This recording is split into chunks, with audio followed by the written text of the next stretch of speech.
Hello, everyone, and welcome to the Faculty of Engineering and Design's live webinar. My name is Nikki, and I'm a graduate of the Aerospace Engineering program at Carleton, and I now work for the Faculty of Engineering and Design's outreach team, as well as their first-year support team. Today, we'll be covering what you can expect this upcoming year as you navigate a remote fall semester.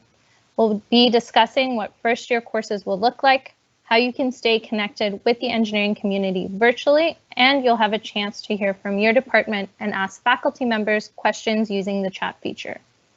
If you don't get a chance to have your questions answered, feel free to email us at engineeringoutreach@cunet.carleton.ca. And if you have any questions with regards to your application, make sure to email our admissions team at admissions@carleton.ca. At Carleton, we've introduced a new core curriculum for all of our engineering students, which means about 80% of your courses across all engineering programs will be the same. The differences will be in your math and science and elective courses. The core curriculum does include some introductory courses which teach you about the disciplines in engineering, the professional standards expected from our engineering students, and of our engineering professionals.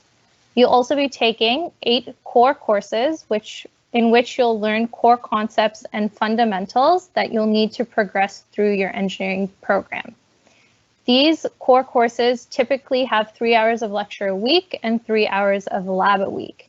You'll see, however, that these courses are only half-semester courses and run for 6 weeks. Students will be learning everything from circuits to mechatronics to data management, all while solving real-world problems through group project work. Our students will also be able to connect with other students in their block through small online groups facilitated by our current students. On June 1st, Carleton announced that all fall classes would be online. If you're unable to or choose not to live in Ottawa this fall, you'll still have everything you need to successfully complete and continue your studies at Carleton from a distance. Since the announcement, faculty members have been working on converting lectures and lab components and out-of-class interactions to meet the same learning objectives as would be if you were attending class on campus this fall. Your lectures will be live or pre-recorded, and your professors and teaching assistants will still be available virtually through online platforms like Big Blue Button hosted by Carleton. As we continue to explore remote learning for labs, students can expect to see a combination of different things depending on the course they're taking. These could be anywhere from interactive recorded lab experiments, simulations, at-home lab kits, or online resources available through your CU Learn platform. Our library has also expanded its entire online catalog so our students can gain additional electronic resources. And to help you navigate through those, our librarians are available through text and chat. We still want all of our students to have access to our multiple resources throughout the year and have several student services available to help support you through your academic and non-academic experience. Our Center for Student Academic Support Services provides online interactive workshops. Students can still engage in learning. They can help identify personal areas for skill development and apply those new study skills to their courses. We also offer peer-assisted study sessions, otherwise known as PASS, where an upper year student who's previously taken the course will facilitate workshops online to help our students understand concepts and review material outside of a lecture setting. Students will be able to chat with their past facilitators in chat rooms offered through CU Learn, and it's a convenient way for you to know when they'll be available so that you can discuss themes and concepts, share documents, and get that academic support that you need. We're also committed to offering many health and wellness resources for our students, and they're available online from anywhere. Undergraduate students have access to free counseling services available by telephone, video counseling, or even e-counseling. Within engineering, we also have our own dedicated team in the form of the Engineering Academic Support Office.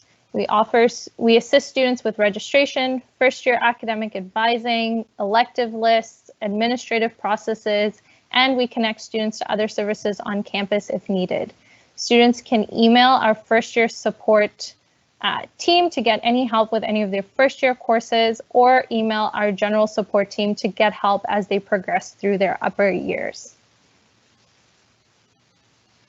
This year, our support teams also launched a comprehensive first-year engineering website designed specifically for all of our new engineering students.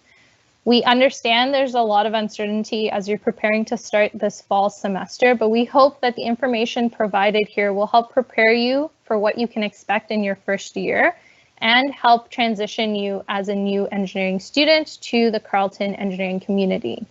We've included things like course registration instructions, tips for academic success from our upper year students, school supplies lists, checklists that you need, course details, and more. Using this website, we'll continue to share resources and information with you throughout the summer months. So if you get a chance, please bookmark this page and check back often for new information.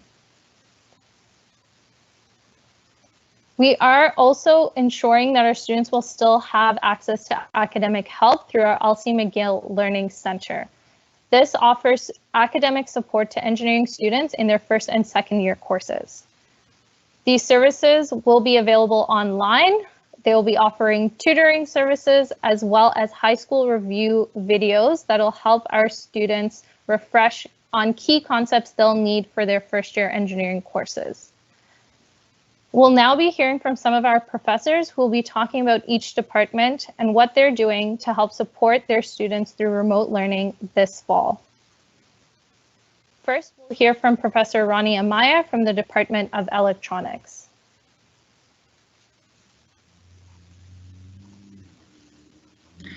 Thank you, Nikki. I'd like to, first of all, my name is Professor Ronnie Amaya. I represent the Department of Electronics.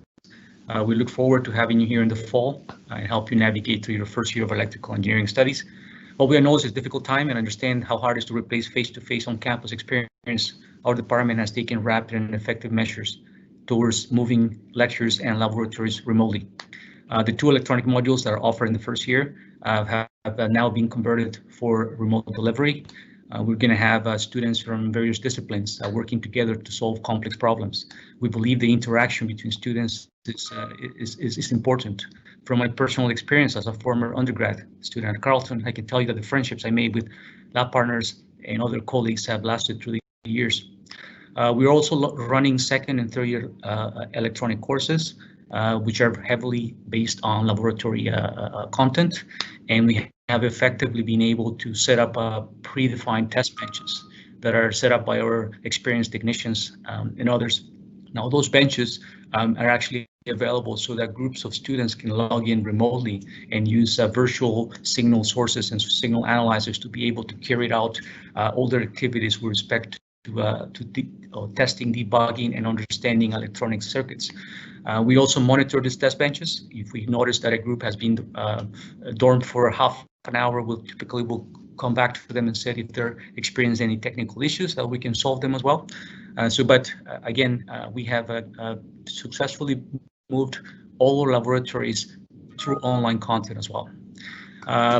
Online lectures have been a new experience for us. Having just finished the last winter term and half of it done through face-to-face and the other half, I can tell you there's a lot of advantages through online delivery. The back of the lecture, kids can now come back forward and feel more comfortable of engaging in a lecture, and that's a very positive thing. You feel that you're getting this information one-on-one, which I think is very important. We only based our lectures through live online delivery. Pre-recorded sessions are only available as additional resources as well. As I said, there's a lot of advantages of online delivery. In large lectures, for example, where you have 300-400 students, it's very difficult for someone to go back and ask for clarification or for additional information. Well, when we're actually doing it online, you feel more embedded into it, more engaged. You can actually directly text the instructor and say, "Could you please repeat that step? I didn't understand this." So that's something that we're going to have to take advantage of it this fall. Marking schemes have been changed. We're working towards making sure that the marking content is distributed accordingly here, so that we can fairly assess your progress and not just leave it up to the final exam. At the same time, we're making use of our online resources at Carleton, our online learning systems, and we can set up random quizzes and random tests with variables to make sure that the integrity of the program is carried on. While at the same time, we acknowledge that we have to be fair to the students along the way as well. So again, this is my presentation for electronics. If you have any questions, I'll be more than happy to answer.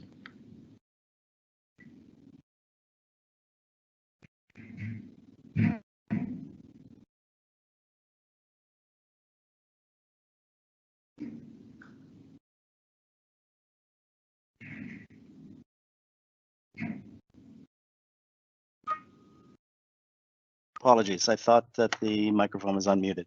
My name is Sean Kinney. I'm an associate chair of undergraduate studies at Carleton University within the Department of Civil and Environmental Engineering, but I'll speak to you just for a few moments on the Department of Mechanical and Aerospace, which deals across different realms, as you can see here, within aerospace, biomedical, mechanical, sustainable renewable energy sources. So for example, converting waves or wind energy into something usable on the electrical grid. It's a balance of different types of disciplines, whether you're dealing with analytics, mathematics, and mechanics, that could be applied to something, for example, human systems and biomedical engineering, to mechanical systems that would be used either in locomotives, aircraft, planes, and so on. Throughout this presentation today, we'll hear from different individuals with each of the departments. There is a representative from Mechanical and Aerospace here available through the chat that can answer your questions specifically to the program. I think I can speak in general terms that we have been planning for and dealing with this online delivery of program delivery since COVID first hit back in early or mid of the winter semester. We certainly will have some challenges, and there will also be, as stated earlier, new experiences and different experiences that will then obviously not be exactly the same as a live on campus experience or engagement. But there are benefits, both pros and cons, to this type of delivery. But we think that we're able to prepare our program both from lectures and labs experience so that we can provide a quality program given the constraints. And with that, I can talk then to you about the Department of Civil and Environmental Engineering. We can think about civil engineers as an interface between human behavior, human interaction with our society in terms of the services that we'd like to have delivered to us, such as roads, bridges, drinking water, transportation systems, and so on. Whereas environmental engineering is primarily concerned with the impact of our development on the environment itself, and how can we maybe mitigate some of those effects from past activities, such as mining, for example. Within our program, we have been looking at different ways. So you'll hear terms like synchronous and asynchronous, which means synchronous would be live, basically, as we're doing here, where we may present some concepts or have discussion groups, or asynchronous, where we post the digital media, whether they're videos, audio files, videos, say, for example, a TED Talk or of an experiment, and provide you with data so that we're able to then provide you with an experience both from a technical content and learning outcomes viewpoint, and also learning something practical in terms of how we'd apply that information or knowledge within a civil and environmental engineering context. So from those perspectives, we're looking at different ways of delivering the program, both through live interaction, emails, group chats, for example, say through Zoom or other online portals, and also looking at ways in which we can provide more engagement between faculty within the department and students taking the civil or environmental programs, so that we can then have some engagement through the term, even though it's a virtual engagement. Thank you.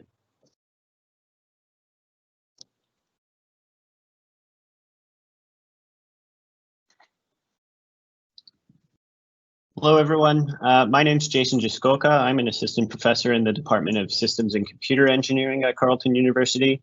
And like my colleagues before me, I'm going to explain a little bit about what we in the Department of Systems and Computer Engineering are doing to help facilitate online learning for the fall semester, as well as how you can stay engaged with the faculty within the department and fellow students as we navigate through this remote online learning.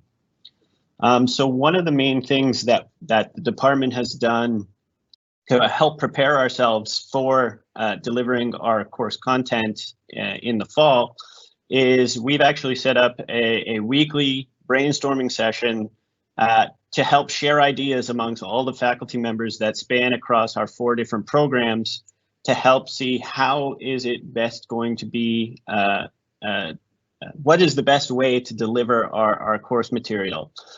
Many of our colleagues in the department are opting for a blended approach. So you heard Professor Kenny just a little earlier talking about asynchronous and synchronous approaches.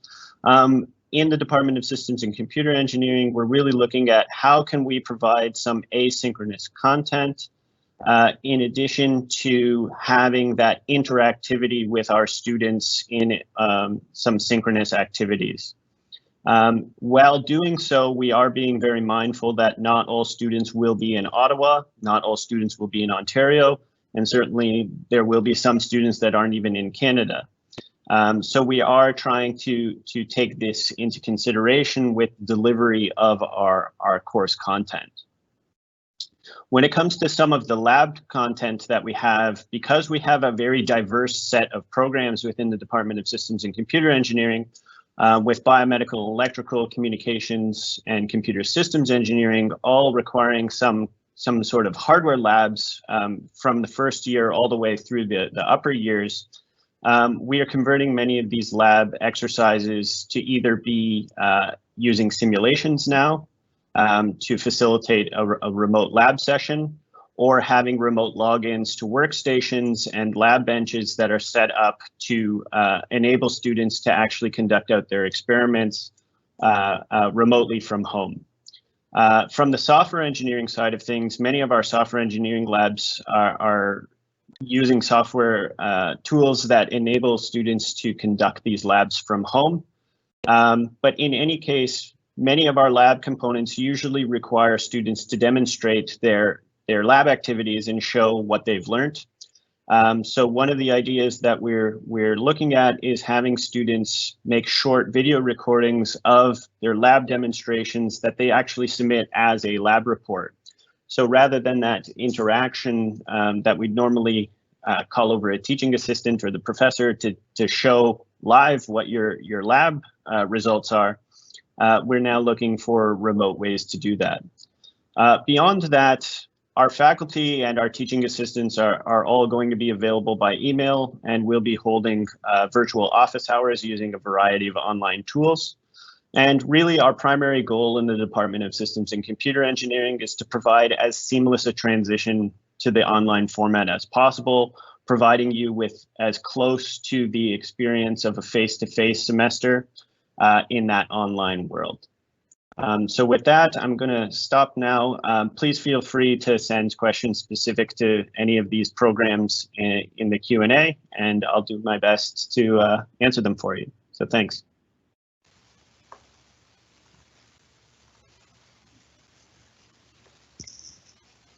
Okay, so we'll now be moving on to talk about co-op. Thank you, professors, for your words. For those of you who aren't familiar with a co-op program, essentially it is a work placement at a company, organization, or government agency where our students can gain hands-on work experience in engineering. It is available for all of our engineering programs and typically starts in their second year of study, provided you do maintain a good CGPA in your studies. The positions are available across Canada in the private and public sector, and students also have the opportunity to engage in international work experiences as well. If you do choose to do co-op, you can use 12 months of your work experience towards your professional engineering license, which is a 4-year work requirement after graduation. So although it adds an extra year to your degree program, it does take away that year from your professional experience. All of our co-op positions are paid, where students can earn anywhere from $15 an hour to $30 an hour, and it's a great way for our students to finance their education or finance their living in Ottawa. The co-op does require 16 months worth of work experience through the program to get the designation on your degree. Typically, these are offered in 4, 8, 12, or 16-month increments, depending on the work placement. But typically, our students will go for the full year placements between their 3rd and 4th years. Our co-op office is still available by phone, and they are doing virtual appointments, so students are still able to access the services they provide. And as you can see, our students have gone on to work for great companies like Shopify, the National Research Council Canada, Elliston, Google, and many more.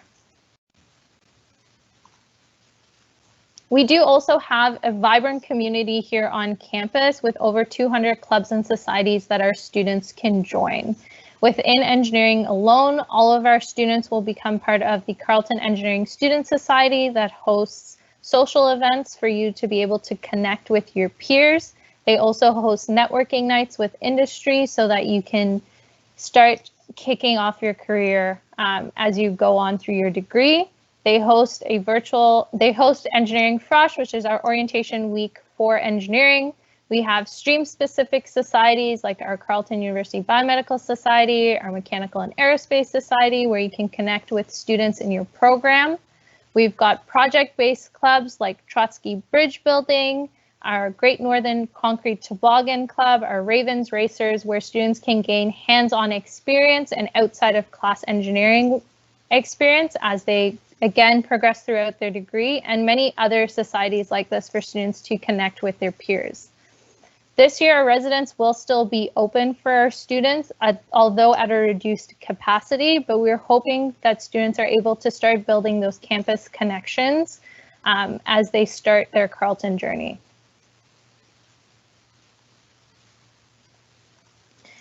Students also have access to our student experience office that are providing and working on engaging students online through social activities like the online Bob Ross Paint Night, virtual tours, fitness classes, and other programming for students while they are working from home. Even if you've chosen to remain in Ottawa or have gone home, we're still making sure our students are feeling connected to one another. This year, we'll also be launching the CE 1000 orientation program, which is a free online bundled mini course experience that provides all of our new students a focused introduction to the Carleton community and prepares you for your journey as a future Raven. We highly recommend all students, incoming students, participate, as this is your first step into your transition into university life. As I mentioned before, we also have our own dedicated orientation week for engineering students called EngFrosh, and their team is working with the Student Experience Office to engage in an online virtual EngFrosh this year. We are ensuring that all events that we'll host will be safe and hope that our new first-year students can connect with their peers, upper year students. Make sure to check back on their website in July for more information on what this programming will look like.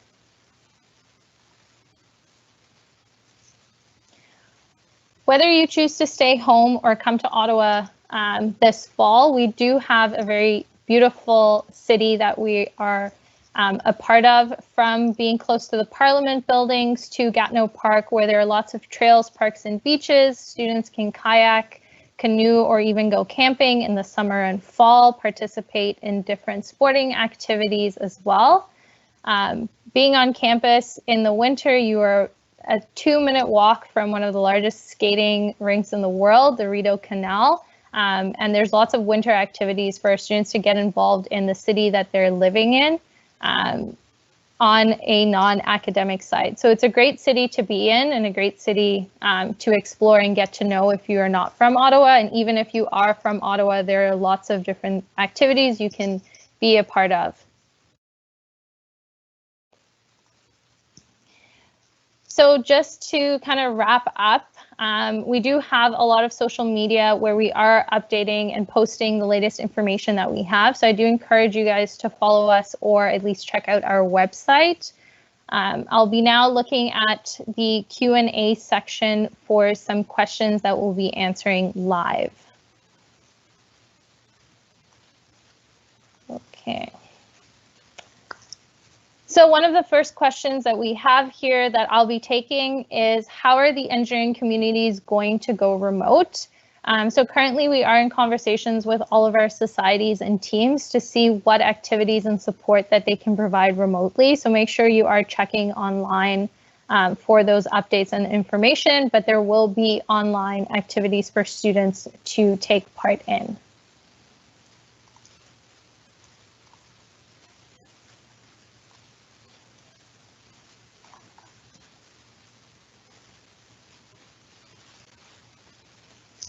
Our next question is regarding the format of first year lectures and labs. So students do have access to their courses right now, their course schedules. As we're moving closer to the fall semester, your professors will be posting course syllabuses and expectations on their CU Learn pages. So make sure you're checking back often on those to see where those announcements are.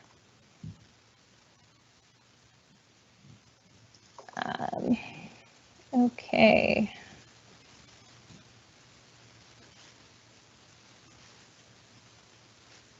Okay, so our next question is about 0 credit and 0.25 credit courses and what that means.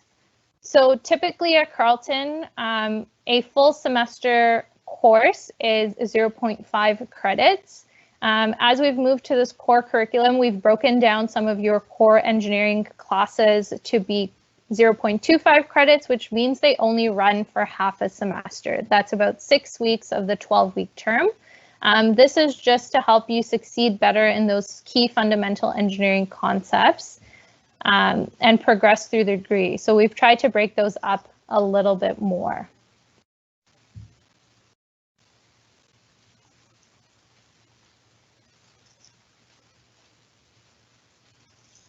Just looking through the chat for some more questions. Okay, so I'll actually pass this one off to Professor Jason Jaskoka. The question we have in the chat here is, what electives are recommended to take when in the biomedical and electrical engineering program? That's a great question. I would recommend something in the biology space. So you'll have basic science electives that are required for the biomedical electrical engineering program. So things like additional biology courses certainly help in biomed. But ultimately, elective courses are meant to additionally complement your studies. So the choices are quite broad. So it's actually quite a difficult question to answer.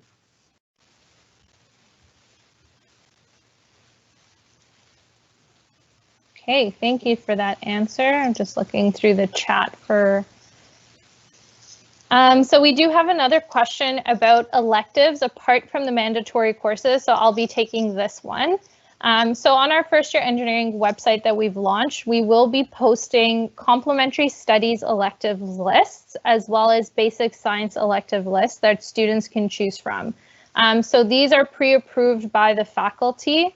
And if you simply go online, you'll be able to look at the different course descriptions and pick a course that kind of suits where you want to gain more information, where you want to learn more information, or something you're simply interested in learning more about. So I definitely make sure to check back before registration for first year opens up at the end of June, where we'll have those posted lists and those course descriptions for our first year engineering students.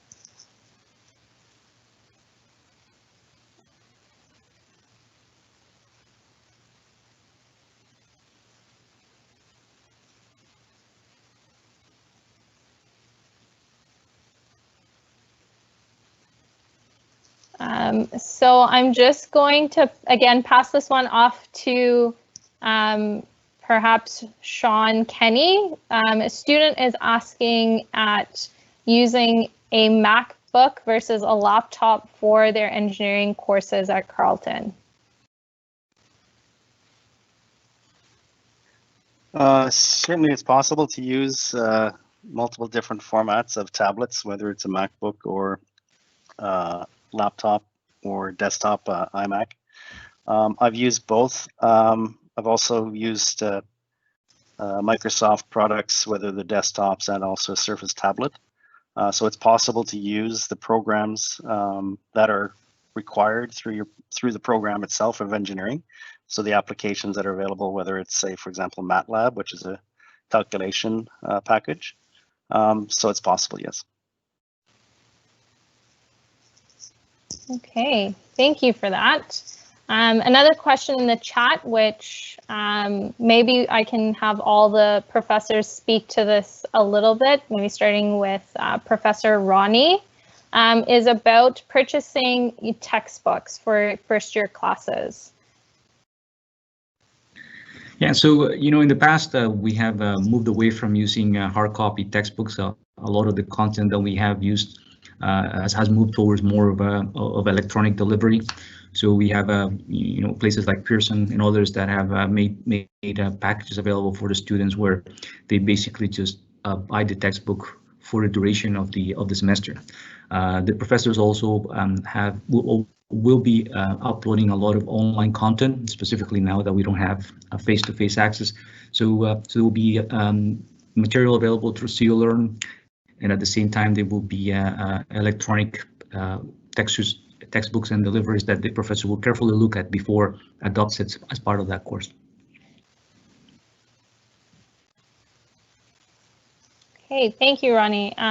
Jason or Sean, do you have anything to add to that, just from your departments? From Department of Systems and Computer Engineering, we're very much in the same boat as Department of Electronics. We've also been looking towards much more online content delivery and less of the physical hard copy textbooks. That comes in various forms. Some courses, instructors opt to not use a specific textbook, but rather provide openly available readings and these sorts of things to supplement the lecture content just online through the learning management platforms. Yes, this is Sean Kenny. So from certainly in the first year course in the E-Core program, we've looked at adopting electronic resources with substantial online capabilities to provide support in terms of different types of quizzes and assessment procedures that you can practice throughout the term. And certainly the general trend, both coming from either professors developing the content themselves or from available publishers, which are improving their content availability online. That's certainly the trend.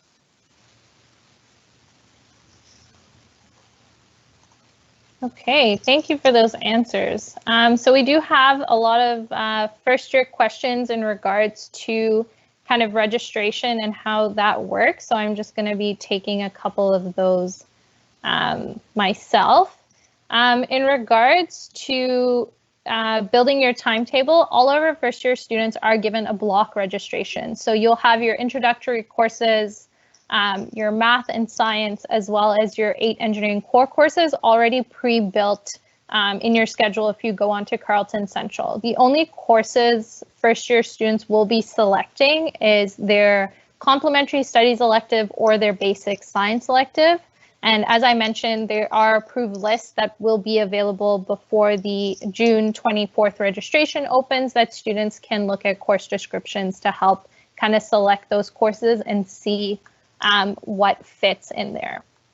If you go on our first year webpage, there are also resources in terms of how registration works. So I can see some students do have advanced standing credits to gain access to, upper year courses because you have some of your first year courses. I would recommend you email the eCourse support team so they can look into your academic audit to see what will best fit in those courses. Students who are going to be on varsity teams or need special accommodations as well in their timetable should also reach out to the eCourse support team so that we can look at your situation and better aid you in terms of course selection and moving some courses around for you. The block schedules are built with the purpose of making sure students in similar programs are going through first year together so that you're able to start building those connections with your peers. And these are the students you'll be going through your upper years with. So we're trying to build those connections kind of early on and hoping that you'll be able to meet other students in your program through our small online group sessions that will be facilitated by other Carleton engineering students this fall. I think that answers 2 or 3 questions in there.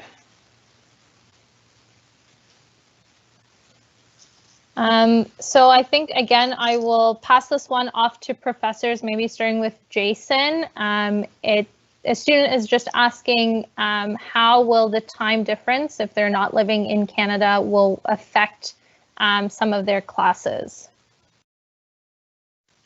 So this is something that we've thought a lot about within Department of Systems and Computer Engineering because this can be a real problem. There will be accommodations made for students in different time zones. This might mean that you'll have specialized deadlines for a quiz, let's say, so that you don't have to write it at 4 in the morning, if that happens to be where your time zone is. In addition, if there is a challenge associated with a synchronous activity offered in one of the courses, so for example, if you're expected to be joining a lecture time for whatever reason, many of our colleagues have decided that they will be recording lectures and posting them online for students that are unable to attend. And that's the way we are planning to approach that. Thank you, Jason. Maybe Sean, you want to add to that as well? I'm not sure how much more to add. We're more or less taking a similar approach. So we certainly will look at accommodations depending on people's situation, access to the internet, and resources available at their home, and also in specific time zones, particularly if we're looking at group settings for particular projects or assignments and labs.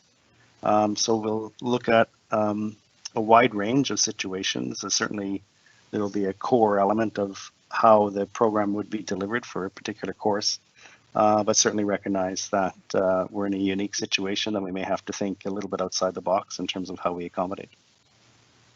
Perfect. Thank you for those answers.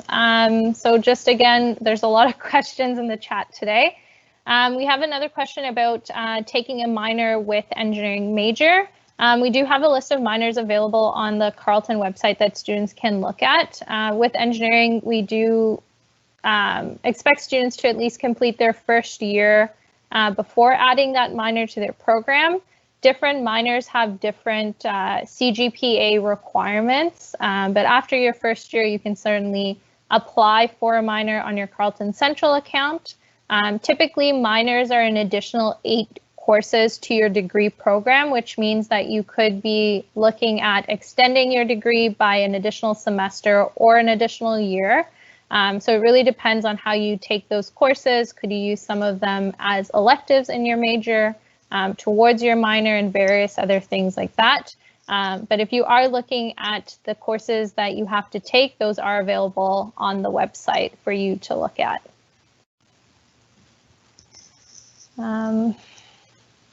Okay.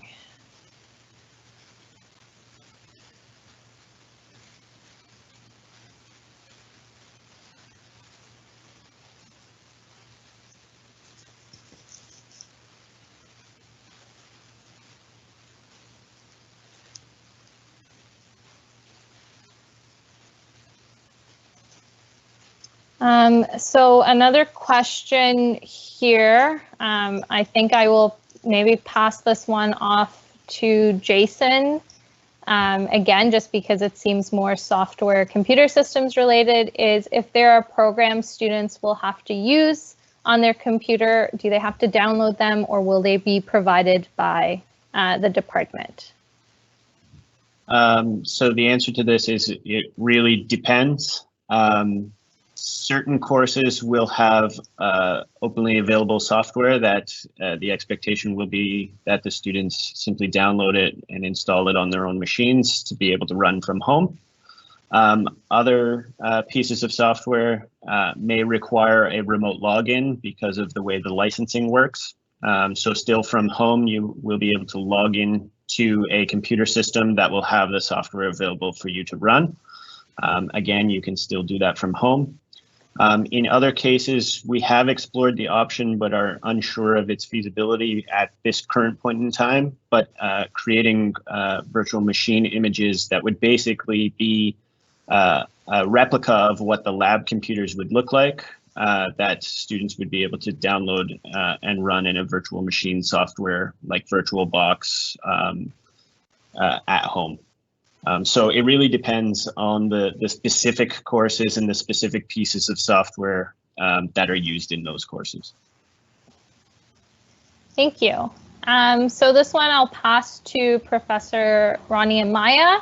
A student is asking how professors' office hours will work this fall.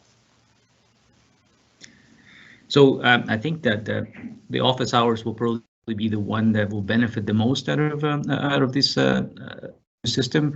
I personally will be setting up Zoom sessions directly with the students so that I'll make myself available and we can break out into different rooms and have personal conversations. Typically, technical questions are always first addressed by the teaching assistants. But if the student is having issues and requires further clarification or perhaps a disagreement over a grade that you received in a lab, those will be handled directly by the professor. So I'll make sure that we have a online setting that is private and that you are able to communicate administrative and other issues directly to the professor.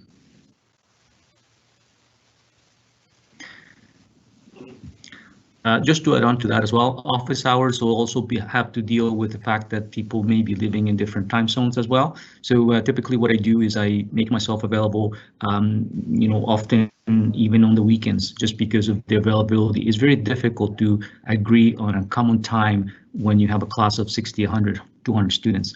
So what I do often is set up a time sometime in the morning, perhaps in the evening, and we can even have an option where we can actually do it on weekends as well. That's great to hear. So we do have a lot of questions about students seeing warnings on their block schedules.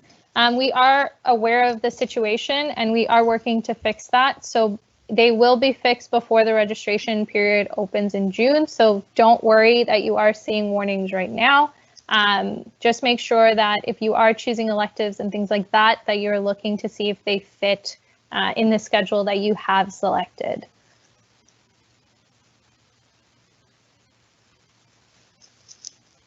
So we do have a question, again, maybe I'll start with Sean. A high school student is asking if there are any sort of summer programs available in the department. Summer programs in terms of academic courses, yes, there are. For this particular summer, I don't remember all of the courses that were available. We certainly didn't offer all of the ones that would be typically provided in the summer term, just because some of the issues due to physical distancing, the courses wouldn't be ready in time. If there's questions about something else, I can also answer that.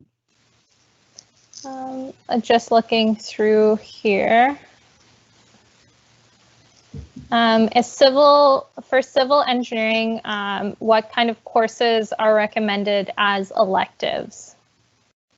In terms of electives, we have both basic science and also a more or less complementary studies electives. Within the terms, at least the ones for the summer term, those available options are posted. I'm assuming that for future terms, then we'll repost the updated list. Yeah, so just to maybe talk about like fourth year electives as well. Fourth year electives. Yes. That I'm not sure at right now. So yeah, I'm not sure. Sorry, I can follow up if they want to contact me. I can certainly follow up with an answer to that question. Perfect.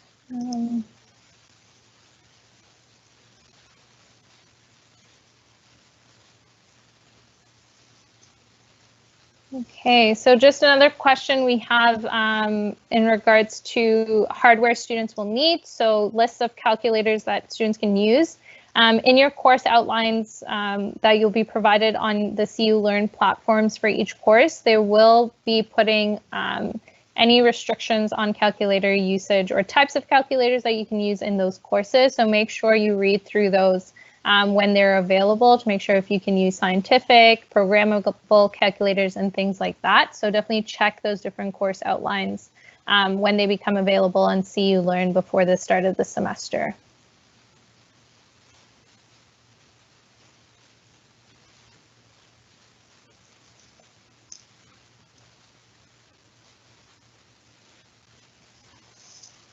So we have a student who has been taking online classes due to COVID in high school, and they're just unsure about the material that's going to be covered in first year and whether they will be more flexible in the content or start from more fundamental type knowledge. Maybe I'll pass this off to Professor Ronnie. Yeah, that's a difficult question. You know, having my son is in high school, and I realized that the ending of the semester has been far from ideal.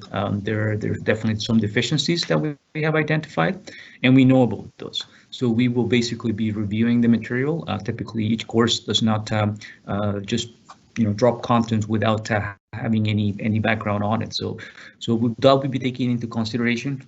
We will be. I can also tell you from having compared the high school versus the university approach, we are by far more advanced with respect to our capabilities, our engagement. So the experience that you will feel will be one where you'll be comfortably able to run into the material. So there will be lots of resources. There will be some support from teaching assistants and from the professors as well. And we also will be aware of the limitations on how this last semester was delivered to the students. Great. Just to add to that, so like I'd mentioned previously, we have our Elsie McGill Learning Center where students will get academic help for their first and second year courses. The center is producing review high school videos for our students so that they can match those key concepts from high school to what they're learning in first year. So I definitely recommend that you check those videos out when they're posted online. And they'll be available for our students to review on our YouTube channel throughout the year. So you can always come back and re-look over that material as you go through the year. So we do also have a lot of questions again about electives. So like I mentioned, there is an elective list for complementary studies electives and basic science electives. They're for all of the engineering programs. There's no specific list for a specific major. As you move into your third and fourth year, you then get your engineering specific electives. So depending on your program, those will then differ. Typically, students will either look at more engineering concepts that they're interested in or take more advanced courses of fundamental courses that they've done. But all of the course maps for 4 years are available online, so students can go and take a look at that and see the different electives that are available in their upper years if they're more interested in looking at those.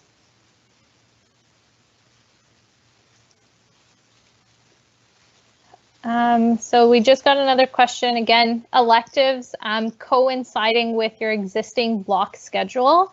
So we do understand some electives will conflict with your block schedule. So we do ask students to pick, you know, about 3 to 5 different electives they'd be interested in taking and see which one would work, providing you with a conflict-free schedule. So I do recommend, if you are looking at electives, look at a few different ones and see which will actually work with your existing block schedule, because conflict schedules right now aren't allowed on campus, but we are aware that there will be those kinds of conflicts. So the list will be extensive, and there'll definitely be different courses that students can take. Okay. So I think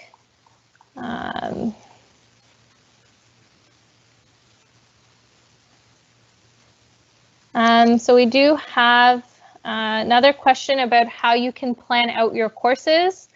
So students on Carleton Central can build their timetables. If you go on the faculty homepage, you can look at your course progression map, which will show you the different courses you'll need to take in each semester of your degree program. So you can definitely look at that resource and Carleton Central to help you build out a timetable with the courses that you need. So the Elsie McGill learning videos will be posted soon. Again, go to that FirstYear Engineering resource page. There is a link to where those videos will be posted. I definitely recommend you bookmark it or follow the YouTube channel, and then anytime something's uploaded, you'll get a notification and you'll have access to view those videos.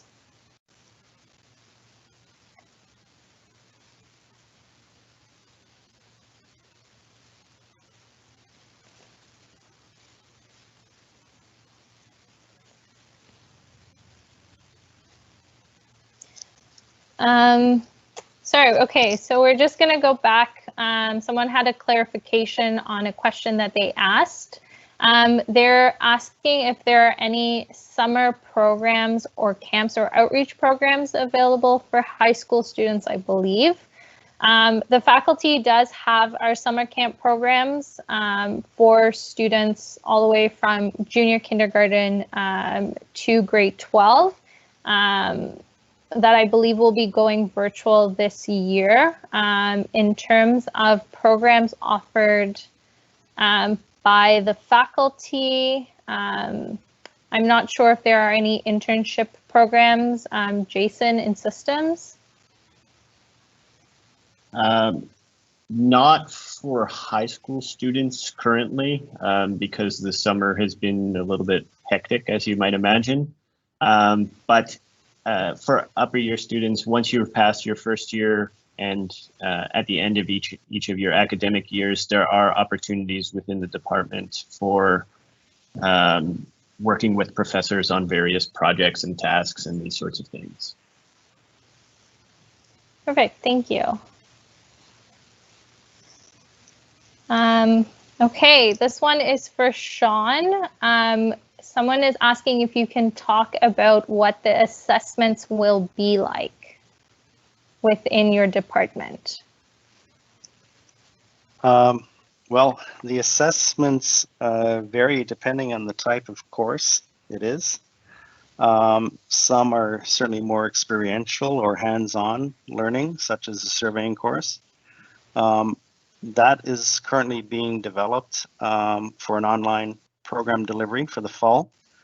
The assessments, I think in general for other courses, whether they may be mostly lecture-based or a combination of lecture plus lab, those assessments will probably change from before. We don't have a set rule for any particular course as to how those assessments will change. But it'll be left to the professors for each individual course to determine how those assessments will be made, whether it's participation marks, whether it's lab-based lecture, quiz, assignment levels, midterms or finals. The given percentage of those courses, those components for each course will vary.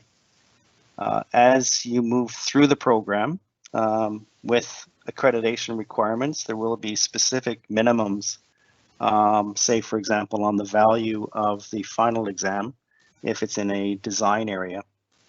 So those ones, we have some constraints in terms of that we have to meet our accreditation requirements. But in the first year, those assessment protocols will vary depending on the type of course it is. Perfect, thank you for that. Just gonna go see if we can take the last couple of questions.